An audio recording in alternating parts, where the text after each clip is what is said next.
Di hadirat-Mu kami datang ya Tuhan. Datang dengan penuh ucapan syukur. Oleh karena kasih setia-Mu yang senantiasa Engkau curahkan dalam kehidupan setiap kami. Datang dengan kerinduan untuk memohon bimbingan-Mu, petunjuk-Mu, cahaya kemuliaan sorgawi-Mu, menerangi setiap langkah kehidupan kami, meniti kehidupan ini. Datang di hadapan-Mu untuk mendengar sapaan sabda-Mu yang meneguhkan, menguatkan, tetapi sekaligus juga yang senantiasa memimpin kami dalam kebenaran, sehingga kami dimampukan untuk hidup sebagai saksi-saksi kemuliaan-Mu di tengah-tengah kehidupan ini. Kami datang Tuhan untuk mendengar firman-Mu dalam segala kelemahan dan cacat celah kami.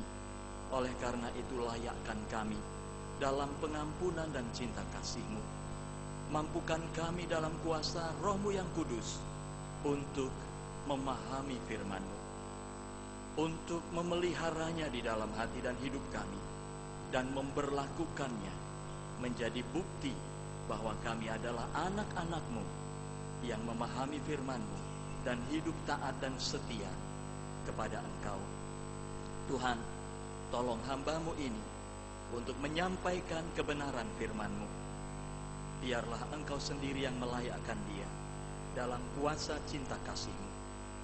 Demi nama Yesus Kristus, Sang Firman yang hidup, kami berdoa. Amin.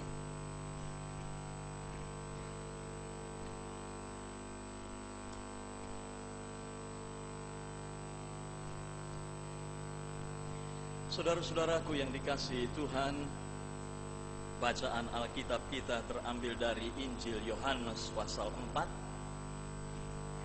ayat 4 sampai 30, dilanjutkan dengan ayat 39 sampai 42. Injil Yohanes pasal 4 ayat 4 sampai 30, dilanjutkan 39 sampai 42.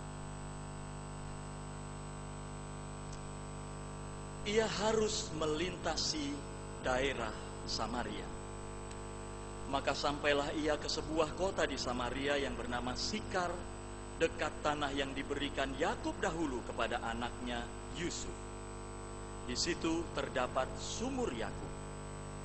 Yesus sangat letih oleh perjalanan, karena itu ia duduk di pinggir sumur itu. Hari kira-kira pukul 12. Maka datanglah seorang perempuan Samaria hendak menimba air. Kata Yesus kepadanya, "Berilah aku minum." Sebab murid-muridnya telah pergi ke kota membeli makanan. Maka kata perempuan Samaria itu kepadanya, "Masakan engkau seorang Yahudi minta minum kepadaku seorang Samaria?" Sebab orang Yahudi tidak bergaul dengan orang Samaria. Jawab Yesus kepadanya, "Jikalau engkau tahu tentang karunia Allah, dan siapakah dia yang berkata kepadamu, berilah aku minum, niscaya engkau telah meminta kepadanya, dan ia telah memberikan kepadamu air hidup." Kata perempuan itu kepadanya, "Tuhan, engkau tidak punya timba dan sumur ini amat dalam. Dari manakah engkau memperoleh air hidup itu? Adakah engkau lebih besar daripada bapa kami Yakub yang memberikan sumur ini kepada kami dan yang telah minum sendiri dari dalamnya, ia serta anak-anaknya dan ternaknya?" Jawab Yesus kepadanya, "Barang siapa minum air ini, ia akan haus lagi. Tetapi barang siapa minum air yang kuberikan kepadanya, ia tidak akan haus untuk selama-lamanya. Sebaliknya, air yang akan kuberikan kepadanya akan menjadi mata air di dalam dirinya yang terus-menerus memancar sampai kepada hidup yang kekal." Kata perempuan itu kepadanya, "Tuhan, berikanlah aku air itu, supaya aku tidak haus dan tidak usah datang lagi ke sini untuk menimba air." Kata Yesus kepadanya, "Pergilah, panggillah suamimu dan datang ke sini." Kata perempuan itu, Aku tidak mempunyai suami. Kata Yesus kepadanya, tepat katamu bahwa engkau tidak mempunyai suami, sebab engkau sudah mempunyai 5 suami, dan yang ada sekarang padamu bukanlah suamimu. Dalam hal ini engkau berkata benar. Kata perempuan itu kepadanya, Tuhan, nyata sekarang padaku bahwa engkau seorang nabi. Nenek moyang kami menyembah di atas gunung ini, tetapi kamu katakan bahwa Yerusalemlah tempat orang menyembah. Kata Yesus kepadanya, percayalah kepadaku, hai perempuan, saatnya akan tiba bahwa kamu akan menyembah Bapa bukan di gunung ini dan bukan juga di Yerusalem. Kamu menyembah apa yang tidak kamu kenal, kami menyembah apa yang kami kenal. Sebab keselamatan datang dari bangsa Yahudi. Tetapi saatnya akan datang dan sudah tiba sekarang, bahwa penyembah-penyembah benar akan menyembah Bapa dalam roh dan kebenaran. Sebab Bapa menghendaki penyembah-penyembah demikian. Allah itu roh, dan barang siapa menyembah Dia, harus menyembahnya dalam roh dan kebenaran. Jawab perempuan itu kepadanya, aku tahu bahwa Mesias akan datang yang disebut juga Kristus. Apabila Ia datang, Ia akan memberitakan segala sesuatu kepada kami. Kata Yesus kepadanya, akulah Dia yang sedang berkata-kata dengan engkau. Pada waktu itu datanglah murid-muridnya dan mereka heran bahwa Ia sedang bercakap-cakap dengan seorang perempuan. Tetapi tidak seorang pun yang berkata, apa yang kau kehendaki atau apa yang kau percakapkan dengan dia.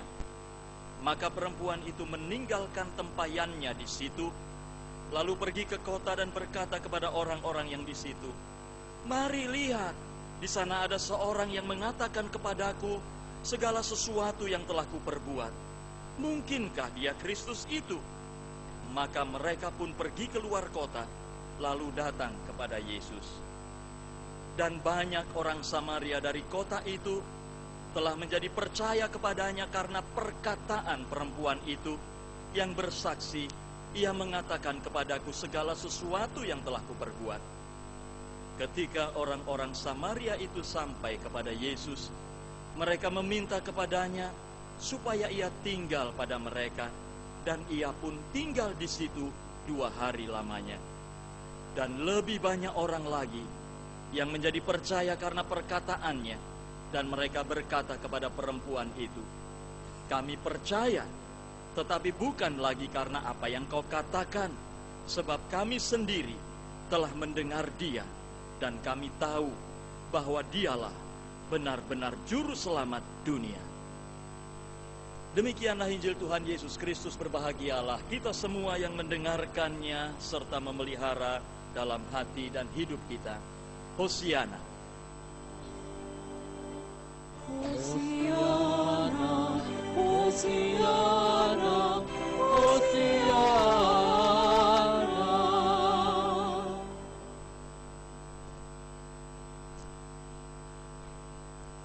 Selamat pagi saudara-saudaraku. Selamat hari Minggu. Apa kabar saudara? Baik. Bahkan luar biasa, karena kasih setia dan pemeliharaan Tuhan dalam kehidupan setiap kita. Saudara-saudaraku yang dikasihi Tuhan, tema kita hari ini adalah, ya, kami percaya karena perkataannya. Nya siapa kira-kira yang dimaksud? Jelasnya Tuhan Yesus. Saudara-saudara, kita di Indonesia ini dan saat-saat ini orang masih ramai membicarakan satu peristiwa yang membuat kita bertanya-tanya, kenapa ya itu bisa terjadi? Apa kira-kira saudara? Ya, pesawat hilang. Ya, kita masih ramai membicarakan misteri hilangnya pesawat Malaysian Air Service MH370 yang hilang itu dan sampai sekarang belum ditemukan. Banyak orang masih bertanya-tanya dan tidak percaya. Kenapa pesawat secanggih Boeing 777-220 itu bisa hilang secara misterius? Dan oleh karenanya muncul berbagai dugaan, berbagai analisis mengapa pesawat itu hilang. Ada yang menduga pesawat itu dibajak oleh awaknya sendiri, yaitu sang pilot. Kasihan sekali sang pilot ini, andai kata terbukti kelak ternyata bukan dia yang membajak. Ada yang menduga pesawat itu dimatikan sistem komunikasinya, lalu diterbangkan ke suatu tempat tertentu yang sampai saat ini belum terlacak. Ini agak aneh. Ada yang menduga pesawat itu meledak di ketinggian tertentu lalu menjadi serpihan-serpihan puing dan terbakar sehingga habis, sudah tidak ada yang tersisa lagi ketika sampai di bumi atau tercebur di laut. Saudara-saudaraku, berbagai spekulasi muncul. Dan mana yang bisa dipercaya? Buat saya wallahu alam bisawab. Saudara-saudara pasti tahu itu singkatan dari apa. Walau sampai jauh malam aku tidak bisa menjawab. Mengapa saudara-saudara? Karena kita tidak atau belum menemukan adanya satu bukti sekecil apapun yang mendukung analisis-analisis atau dugaan-dugaan itu. Belum kita temukan. Saudara-saudara, betapa tidak mudah bagi kita untuk percaya begitu saja pada sesuatu tanpa kita mendapat bukti terlebih dulu. Bukti menjadi salah satu alasan mengapa kita mempercayai sesuatu. Ketika sesuatu bisa dibuktikan, lalu kita bisa bilang, oke, aku percaya. Begitu juga pengalaman yang terjadi dengan perempuan Samaria yang menimba air di sumur Yakub, yang pada siang tengah bolong panas itu bertemu dengan seorang pria ganteng, masih muda, yang kemudian diketahui bernama Yesus. Saudara-saudara, perempuan ini adalah seseorang yang ketika bertemu dengan Tuhan Yesus tidak tahu siapa Yesus itu. Yang ia tahu adalah bahwa ia sedang bertemu dengan seorang pria Yahudi yang bersikap istimewa kepadanya. Ia bertemu dengan seorang pria muda Yahudi yang memperlakukan dia secara istimewa. Kenapa istimewa? Karena sang pria Yahudi ini mau menyapa perempuan itu yang orang Samaria. Bahkan lebih dari itu, dia meminta sesuatu. Dan pada waktu itu yang dimintanya adalah air untuk diminum. Karena haus yang rupa-rupanya sangat dirasakan oleh Yesus.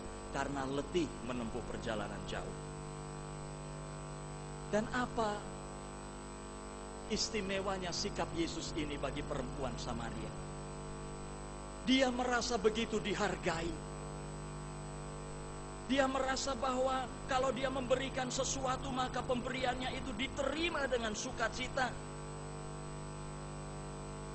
Dan itu berarti Yesus menganggap berharga sesuatu yang diberikan oleh sang perempuan, padahal dia orang Samaria. Saudara-saudara, kenapa kira-kira rasa itu ada di dalam hati perempuan Samaria ini?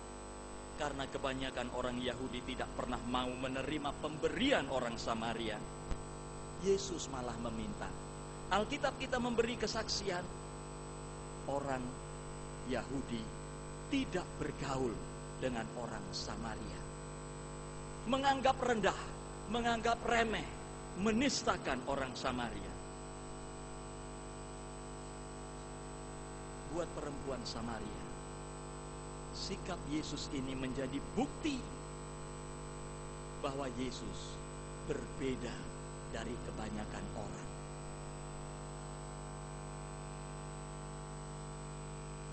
kedua, saudara,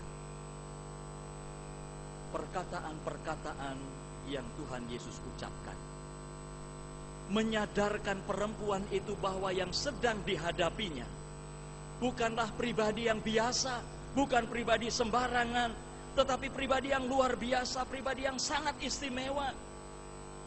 Kalau tadi istimewa karena sikapnya, maka kemudian dia mendengar ini pria yang istimewa karena perkataan-perkataannya.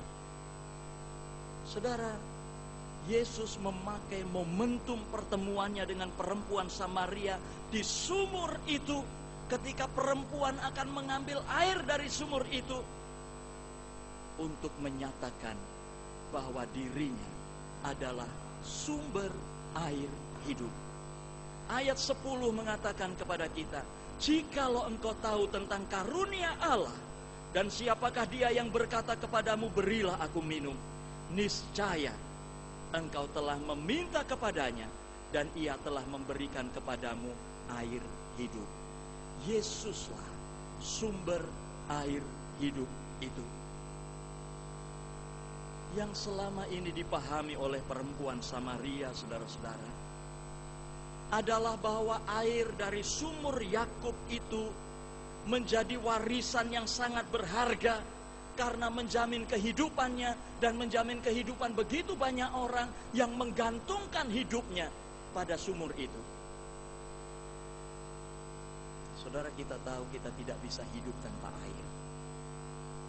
Kita tidak bisa hidup tanpa air. Sehari air mati di rumah kita, kelabakan kita.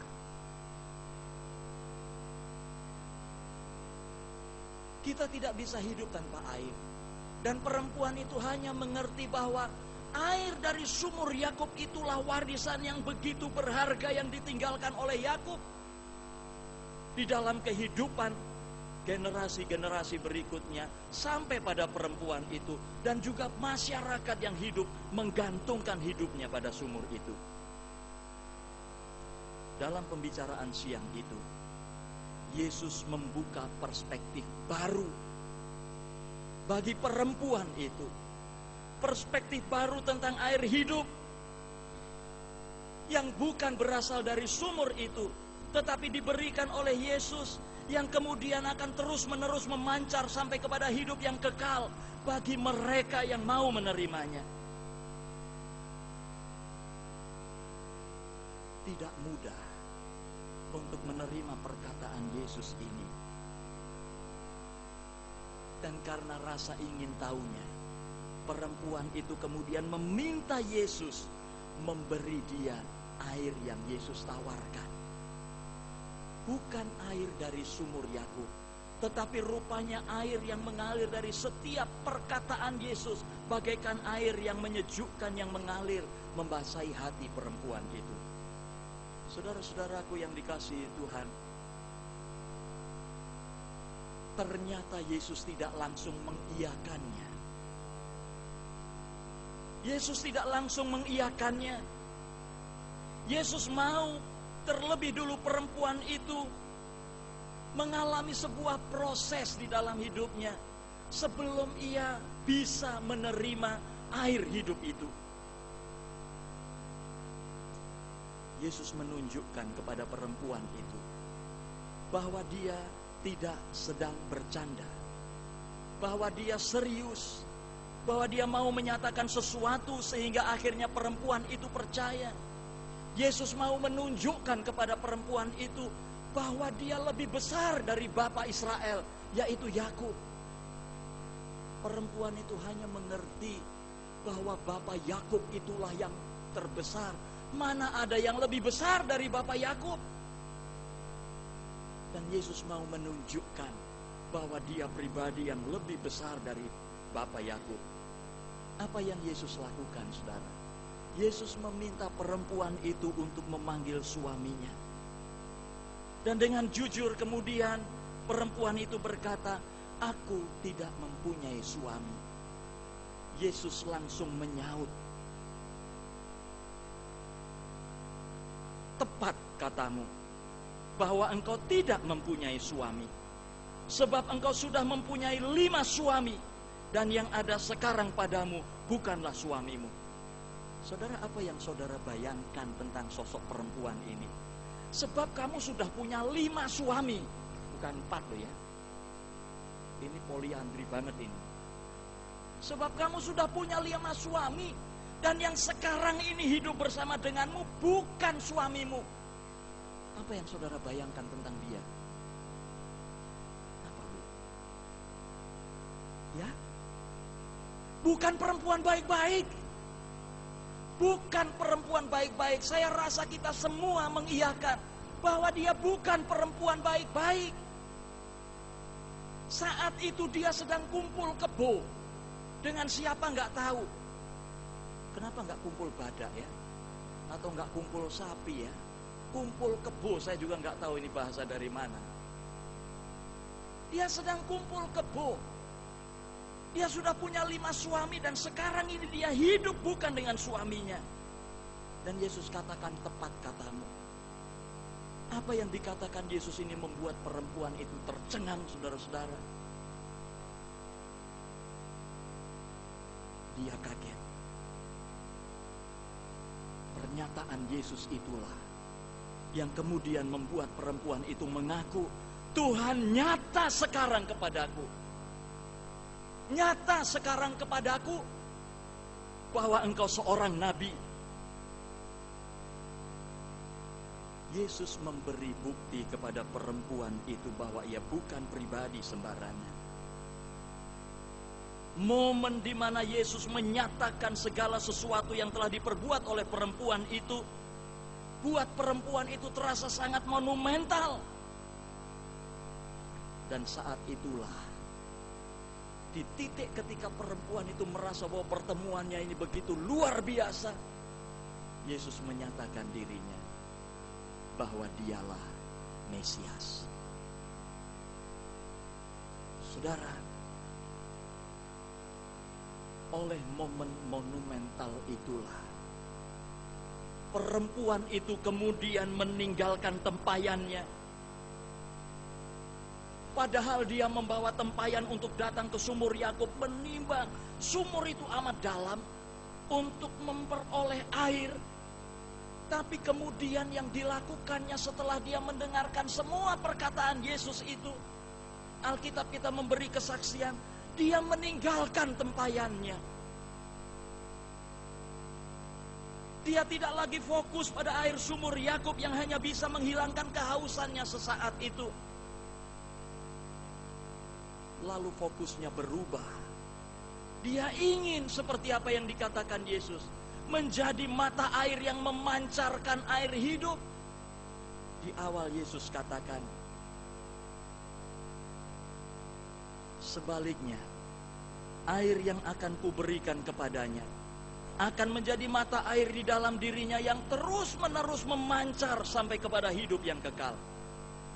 Dan perempuan tadi menyatakan, Tuhan berikan aku air itu. Perjumpaan antara perempuan itu dengan Yesus, buat perempuan itu adalah aliran mata air kehidupan di dalam dirinya yang memampukan dia untuk memancarkan aliran air kehidupan itu. Maka ia pergi meninggalkan tempayannya. Apa yang dia lakukan? Ia siarkan di kota. Ia temui setiap orang, baik yang dia kenal maupun yang tidak dia kenal. Apa yang dia teriakkan? Mari, lihat.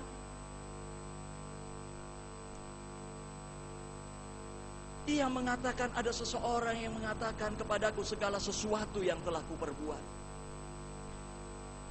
Mari lihat. Di sana ada seseorang yang mengatakan kepadaku segala sesuatu yang telah kuperbuat. Mungkinkah dia Kristus? Dan ini mendapat respon. Banyak orang yang kemudian datang kepada Yesus. Saudara-saudaraku yang dikasihi Tuhan, Yesus bukan hanya diterima oleh wanita itu, tetapi banyak orang yang datang tadi juga menerima Yesus. Kenapa? Karena sikapnya yang sangat menghargai orang Samaria. Dia tidak membeda-bedakan siapa itu. Karena perkataan-perkataannya yang berkuasa, maka Yesus diminta untuk tinggal di situ. Dan pada akhirnya, mereka yang menjumpai Yesus, yang mendengarkan perkataan-perkataannya, percaya kepadanya. Setelah mereka percaya, ketika mereka ketemu dengan perempuan itu, mereka berkata, kami percaya kepada Yesus, tetapi bukan lagi karena apa yang kau katakan, sebab kami sendiri telah mendengar dia, dan kami tahu bahwa dialah benar-benar juru selamat dunia. Pada akhirnya mereka percaya kepada Yesus sendiri, bukan kepada perempuan itu. Saudara-saudaraku yang dikasihi Tuhan, proses kita menjadi percaya kepada Tuhan Yesus pasti berbeda-beda. Pasti berbeda-beda. Mungkin ada di antara saudara di sini yang tadinya beriman lain, tapi kemudian sekarang saudara mengaku dan percaya kepada Tuhan Yesus Kristus. Ada apa di balik proses ini? Saya yakin ada seseorang atau lebih dari seorang yang menceritakan kepada saudara tentang siapa Yesus itu. Mungkin saudara terlahir dari keluarga Kristen, tetapi tetap ada orang yang menyampaikan kepada saudara tentang siapa Yesus itu. Entahkah itu ayah, ibu, atau saudara. Proses kita percaya kepada Yesus berbeda-beda, tapi harus diakui bahwa di dalam proses itu ada orang-orang yang Tuhan pakai sehingga kita menjadi percaya. Saudara-saudaraku, Tuhan bisa pakai siapa saja menjadi aliran mata air kehidupan yang memancar sehingga orang lain teraliri mata air kehidupan itu. Tuhan sudah pakai perempuan Samaria yang kita semua setuju dia bukan wanita baik-baik, tetapi Tuhan mau pakai. Tuhan juga mau pakai saudara dan saya untuk mengalirkan air kehidupan itu sehingga orang lain teraliri air kehidupan itu. Persoalannya saudara, bukan soal saya mampu atau tidak ya Tuhan, tetapi persoalan yang ada seringkali, apakah saya mau atau tidak. Jika saudara sudah merasakan betapa sejuk dan luar biasanya air kehidupan itu menyiram dan mengaliri hidup saudara, saya yakin dan percaya saudara akan bersikap seperti perempuan Samaria yang kemudian dengan cara-cara yang saudara bisa lakukan, saudara akan memberitakan kepada orang lain tentang siapa Yesus itu bagi saudara. Perempuan Samaria, saudara, berani keluar. Dia fokus tidak pada hal yang fana lagi di dalam kehidupannya. Ia meninggalkan tempayannya. Fokusnya kemudian adalah air hidup yang menjamin hidup kekalnya. Dan itulah rupa-rupanya sukacita sejatinya. Karena sukacita sejati itu, dia berani berhadapan dengan orang-orang yang sudah menjudge dia sebagai wanita yang tidak baik. Oleh karena sukacita sejatinya itu, dia berani keluar berhadapan dengan orang-orang yang tadinya tidak suka dan membenci dia. Tapi dia rindu orang-orang yang tidak suka dan membenci dia itu berkenalan dengan Yesus dan merasakan aliran cinta kasih Yesus. Itulah sukacita sejatinya. Ia rindu membagi sukacita itu dengan menjadi saksi bagi Yesus, sekalipun ia harus berhadapan dengan orang-orang yang menganggapnya tidak berharga, remeh dan nista. Saudara-saudaraku yang dikasihi Tuhan, perempuan ini telah mengambil bagian dari sebuah proses perjalanan hidup seseorang hingga orang itu menjadi percaya kepada Yesus. Perempuan itu tidak pernah membanggakan dirinya, itu loh buah dari pemberitaanku. No. Rupa-rupanya dia tetap menjadi perempuan yang biasa-biasa saja menjalani kehidupannya. Dan pada akhirnya dia tidak dianggap mungkin oleh banyak orang, tetapi Yesus yang ditinggikan oleh banyak orang. Sehingga orang-orang yang tadinya mendengar pemberitaan si perempuan itu berkata, kami percaya, tetapi bukan lagi karena apa yang kau katakan, sebab kami sendiri telah mendengar dia, dan kami tahu bahwa dialah benar-benar juru selamat dunia. Saudara, siapapun kita, mari kita ambil bagian dalam kehidupan ini untuk mengalirkan entah seberapa aliran itu, aliran air kehidupan yang Tuhan Yesus sudah curahkan di dalam kehidupan kita, dan kita mengalirkannya kepada sesama kita sehingga mereka mengenal Yesus, dan pada satu saat mereka mengatakan, ya, sekarang aku percaya karena perkataannya. Sekalipun kita tidak disebut, ya, sekarang aku percaya karena kamu. Tidak menjadi persoalan buat kita. Kita sudah mengambil bagian yang terbaik untuk menjadi aliran air kehidupan. Tuhan memberkati firman-Nya. Tuhan memberkati kita semua. Amin.